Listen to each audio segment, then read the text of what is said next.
Boa noite para você. Está começando pela TV Tarobá de Londrina o programa Jogo Aberto. E nós vamos detalhar hoje no programa notícias que foram divulgadas durante a semana que chegaram até a assustar, de certa forma. Que são dívidas que o município de Londrina tem, prazos que a legislação e decisões judiciais estabelecem, que, como eu disse, assustaram. Para falar sobre esse assunto, eu convidei o procurador-geral do município de Londrina, o Dr. Paulo César Vale, para conversar com a gente. Paulo, uma boa noite para você, um prazer em te receber aqui no programa. Boa noite aos nossos telespectadores, é um prazer recebê-los e vamos estar sanando as possíveis dúvidas que possam surgir, tranquilizando a população, que pelo menos o caos que parece ter se instalado diante de uma decisão judicial ou até mesmo da legislação, o município de Londrina ele está bastante confortável comparando com os demais municípios. Sem dúvida. Nós temos aqui vários temas, precatórios, transporte coletivo, temos a dívida da Capismel, etc. Vamos começar falando então do transporte coletivo, que atinge aí um grande número de pessoas, né? As empresas entraram na justiça pedindo o que elas entendem ser de direito, que é aquela cláusula de 7,5%, né, do lucro, que estava previsto, segundo as empresas, estava previsto em contrato e etc. A justiça foi lá e concedeu o direito, né? Isso tem um impacto na planilha, tem um impacto nos custos do sistema e o município recorreu, correto? Correto. Já está tramitando esse recurso, quer dizer, a prefeitura para tentar evitar o que seria mais um reajuste na tarifa. Como que está essa situação hoje, Paulo? Bom, diante da decisão que foi desfavorável ao município de Londrina, tendo que contemplar essa lucratividade para as empresas, nós interpusemos então agora, na sexta-feira, o recurso de apelação junto ao tribunal, esperando reverter a decisão do juiz de primeiro grau. O problema é que na decisão do juiz dos embargos declaratórios, ele consignou o prazo para a nova edição do decreto, um prazo exímio, muito pequeno, de 15 dias. Certo. Né? Esse prazo venceu na sexta-feira.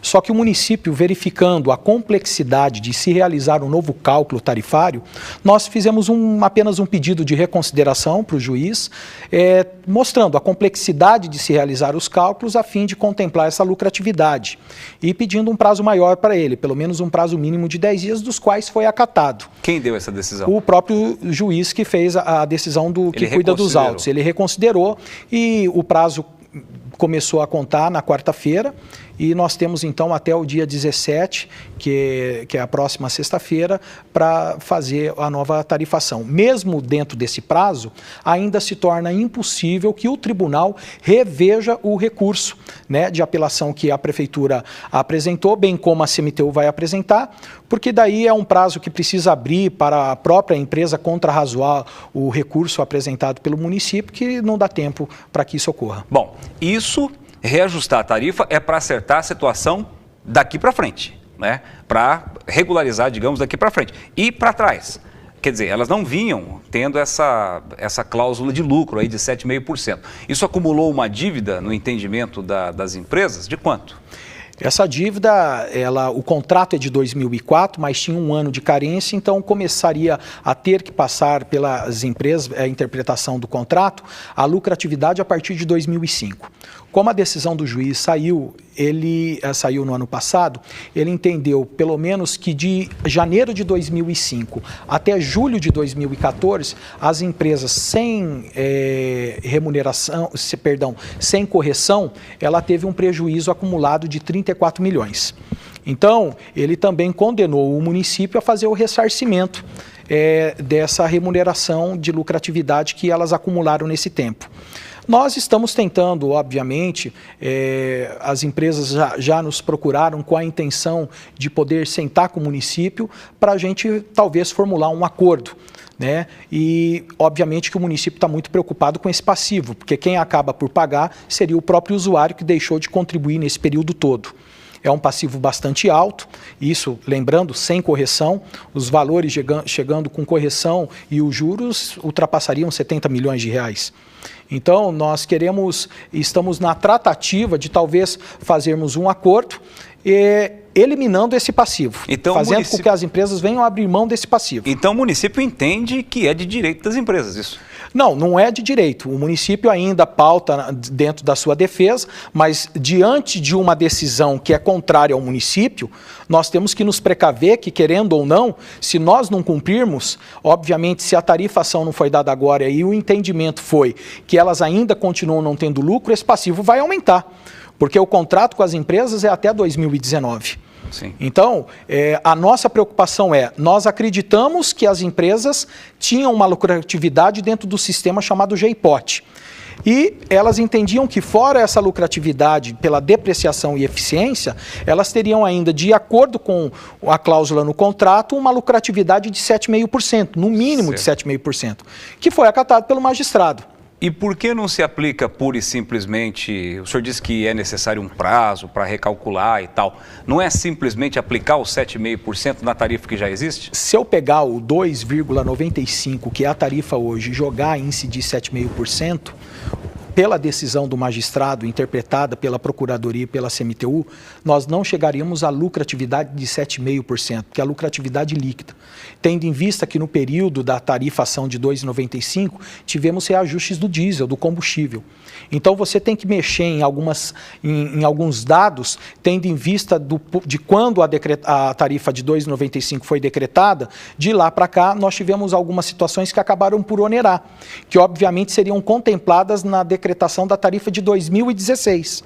Então agora, tendo em vista que nós temos que contemplar essa lucratividade de 7,5% líquido para as empresas, requer fazer uma análise dessa situação que aconteceu depois da decretação de 2,95. É interessante. Existem aí histórias dentro do contrato do transporte coletivo de Londrina, né, que vem lá desde quando o monopólio foi, entre aspas, quebrado, e princípios que foram discutidos aí, como por exemplo, né, havia uma corrente que defendia o princípio da reversão da frota.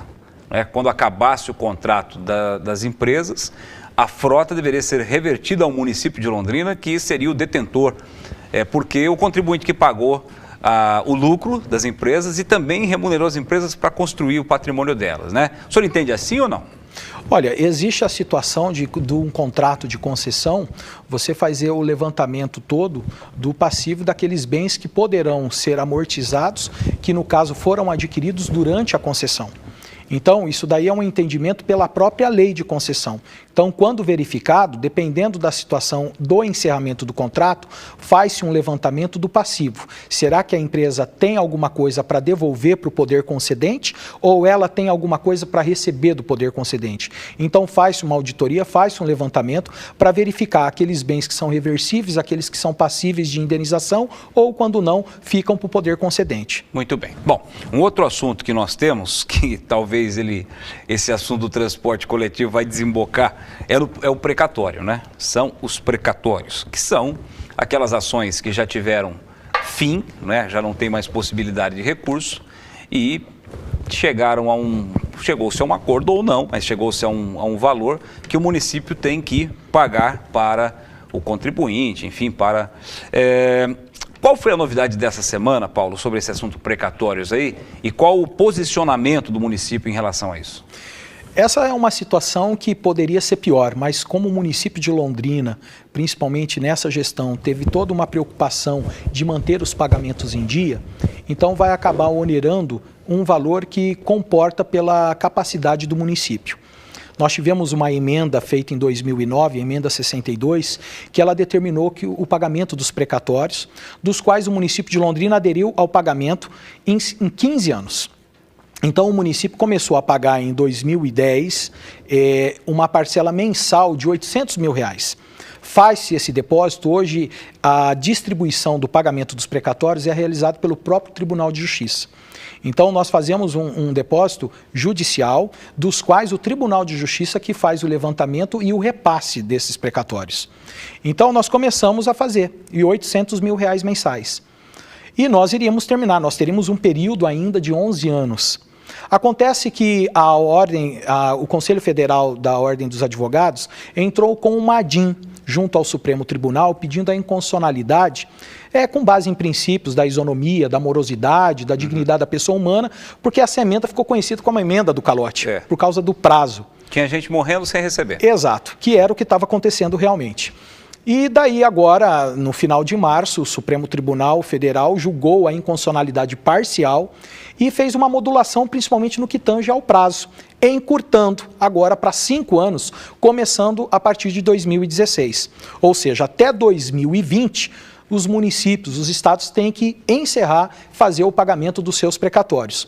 Isso para o município de Londrina, que já vinha fazendo, vai acabar nesse encurtamento que de 11, eu agora apenas tenho 5 anos a partir do ano que vem, é uma parcela a mais de R$300 mil mensais. Então de 800 passa para 1.100. 1.100. Fora a projeção que se faz, porque outros precatórios virão, né? Quer dizer, outros precatórios virão, outras demandas. Quantas demandas vocês devem ter lá empilhadas lá no... Temos bastante, porque a própria Constituição ela fala, né? Hoje, se uma ação hoje contra o município transitar em julgado hoje, até 1º de julho, o município tem que pagar até o ano que vem, o último dia do ano que vem. E isso não vinha acontecendo, né? Mas essa emenda trouxe também a previsibilidade desse prazo bastante curto e agora a gente vai tentar. Para o município de Londrina, que vinha já efetuando os pagamentos desde 2005, o município vem efetuando principalmente os precatórios alimentares. Os outros precatórios comuns de indenização, eles não estavam sendo pagos, ou com muita irregularidade. Certo. Agora, com a emenda e o município aderindo a esse parcelamento, a gente começou a ser rigoroso com esse pagamento mensal junto ao tribunal. O problema é que o Tribunal de Justiça não estava tendo capacidade, imagina, o Tribunal de Justiça, 399 municípios. Ele não estava tendo condições suficientes de fazer o repasse. Sim. Tanto é que no ano passado, juntamente à Ordem dos Advogados, até mesmo nós, a Procuradoria do Município, entramos em contato com o setor de precatórios e nós reclamamos, falando, pô, nós estamos depositando a mais, estamos com crédito aí de vocês e vocês não têm repassado. E em novembro do ano passado foi repassado para o município quase 9 milhões. Querendo ou não, é um dinheiro que, em sua maioria, acaba ficando no município, certo, que acaba movimentando toda a economia da sociedade. Estamos chegando ao final do primeiro bloco. Vou deixar uma pergunta para que o senhor responda aí no próximo bloco. De onde vem o dinheiro, então, para incorporar esses R$300 mil a mais, não é? Que a Prefeitura de Londrina vai ter que bancar. Daqui a pouco, no Jogo Aberto, depois do intervalo comercial, com o Procurador-Geral do município, o Paulo César Vale, que é o nosso convidado de hoje. Um instante só, o programa já volta.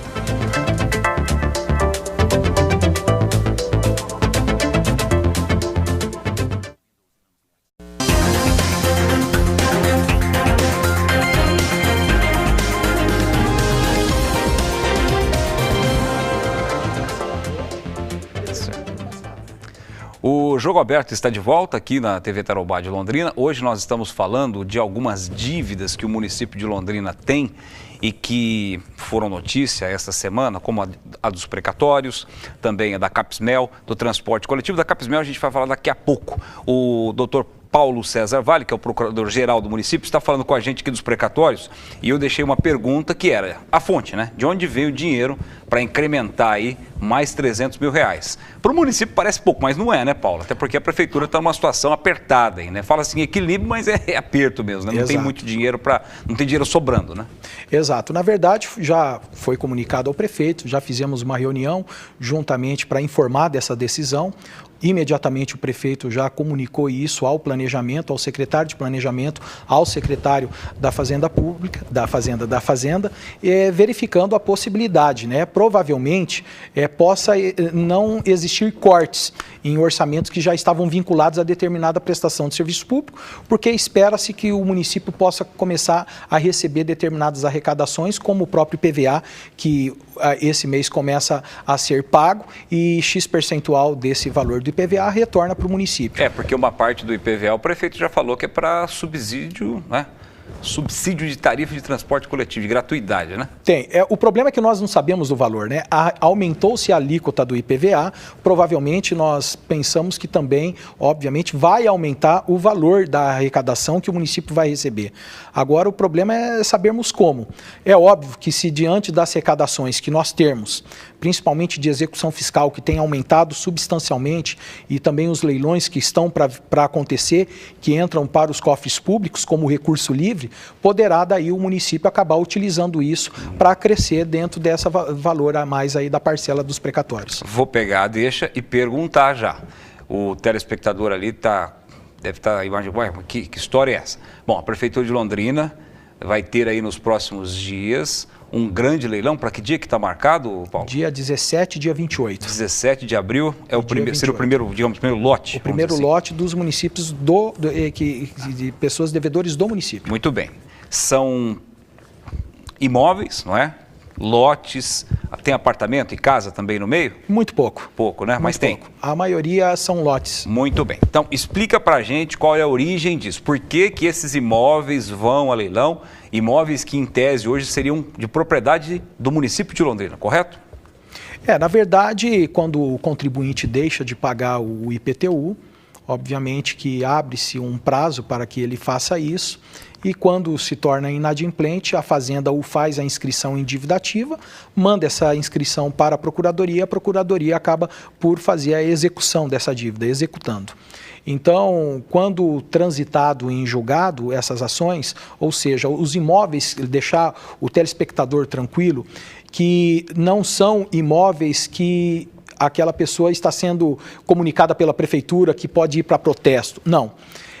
Os imóveis que a pessoa muitas vezes está sendo protestada, não é esse que vai para leilão.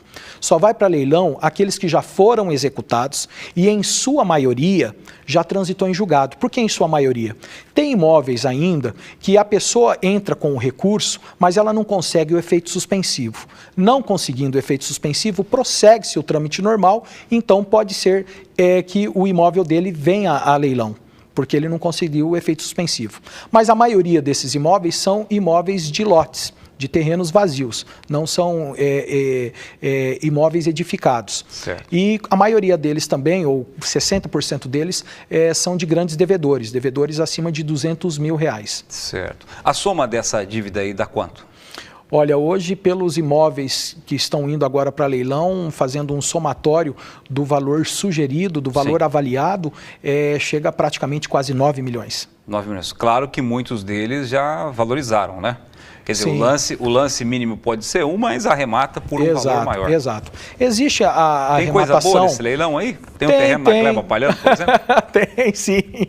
Tanto é que o leiloeiro, que tem o convênio com o Poder Judiciário, ele acaba fazendo a distribuição do jornal, fazendo a publicação com detalhamento desse imóvel, valor sugerido, valor avaliado, né? Então, o contribuinte ou a pessoa que tenha interesse, ela pode encontrar isso daí dentro do próprio fórum ou, quando não, no site. Certo. A única coisa que nós precisamos passar para o contribuinte é a responsabilidade que ele entenda que esse dinheiro é dele. O dinheiro do IPTU, a prefeitura, não. A gente tem que tomar cuidado porque esse é um dinheiro da coletividade. E o que está acontecendo hoje é pela uma estruturação que tem acontecido não só dentro do Poder Executivo, em especial da Procuradoria do município, mas também no próprio Poder Judiciário, que hoje os processos são eletrônicos, então acaba dando uma maior agilidade dos processos que antes eram processos físicos. Nós temos ainda processos físicos, mas os processos eletrônicos dão uma maior agilidade.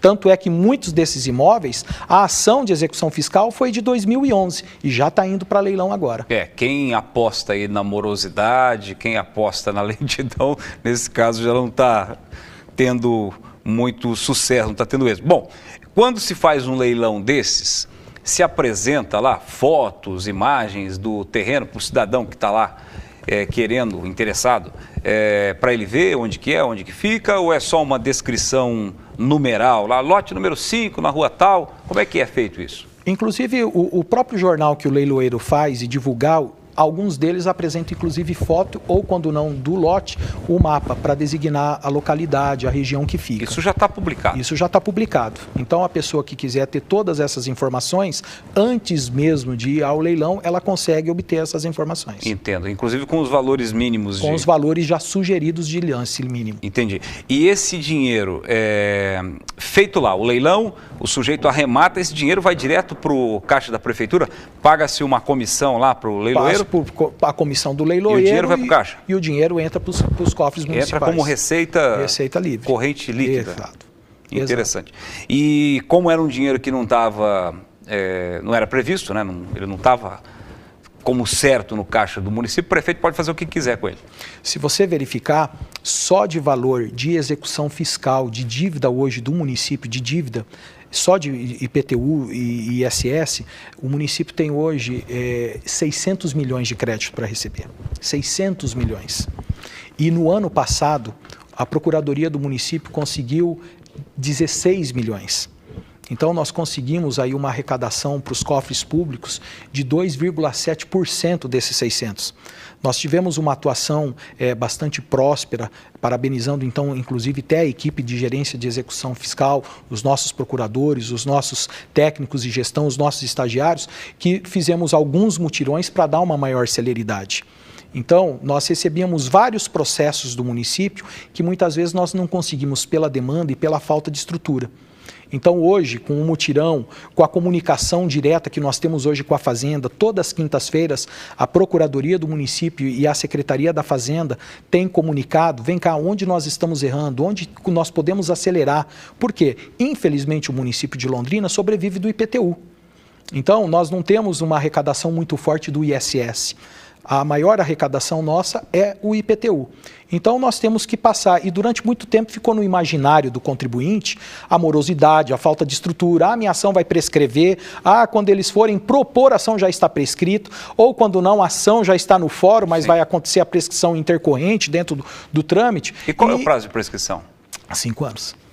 Senão, então tem que entrar logo com recurso, por isso que a prefeitura tem que ter essa estrutura. Exato. Senão as pessoas não têm que ficar preocupadas, porque se o imóvel dela está indo para leilão, dependendo do objeto, se está transitado em julgado a ação, não tem como ela fazer o depósito. Entendo. Mas daí ela pode ir à prefeitura e fazer o parcelamento da dívida, libera o imóvel de ir a leilão. Entendo. Bom, Paulo, vamos pegar um outro assunto, porque o programa já está quase acabando, que é a dívida da Capsmel. Essa semana também foi uma das notícias, né?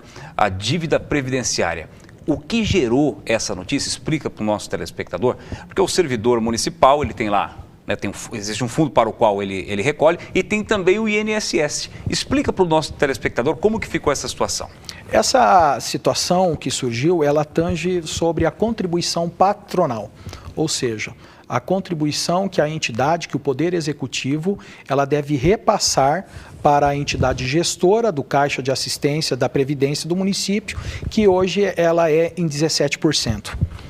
Acontece que esse problema que gerou esse passivo, ele é de 2004 a 2011.